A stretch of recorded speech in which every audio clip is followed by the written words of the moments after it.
minutiks Marianne Mikole. Kallid kolleegid, 5 aastat tagasi säästva arengu tippkohtumisel Johannesburgis võtsime endale kohustuse säilitada kalavarusid ja taastada need kiiresti tasemeni, mis tagab maksimaalse jätkusuutliku saagi. Planeeritav juhtimissüsteemi muudatus seab praeguse turvalise taseme ja ettevaatuse põhimõttega võrreldes tunduvalt ambitsioonikamad eesmärgid, kuid muutuse plusse ja miinuseid tuleb väga hoolikalt kaaluda. Euroopa Liit vajab kalavarude haldamisel paindlikku süsteemi ja võimalust kiireks reageerimiseks. Ka pikaajaliste kavades tuleb ette näha mõistlikud ning paindlikud iga-aastased kohandused. Euroopa Komisjon eeldab, et kalavarusid mõjutab eelkõige püük, kuid ilmanähtused, röövloomad, võõrliigid ning inimtekkelised probleemid võivad kalavarudele hävitavat mõju avaldada. Vene-Saksa gaasitoru mõju Läänemere keskkonnale pole veel hinnatud, kuid ehitus juba käib.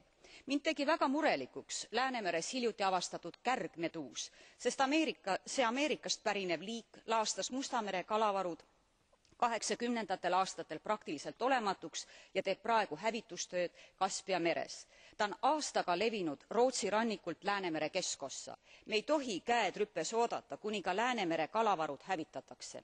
Niisiis, uue juhtimissüsteemi mõjusid tuleb uurida eelkõige piirkondlikul, mitte Euroopa tasandil, sest iga liikmesriigi kalalaevastikul on omad eripärad.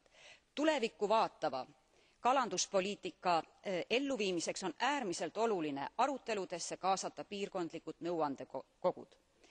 Muutus juhtimissüsteemis nõuab kahtlemata ka kalalaevade arvu ja nende püügikoormuse vähendamist ning tähendab seega suuri kaotusi meie kalandusettevõtetele.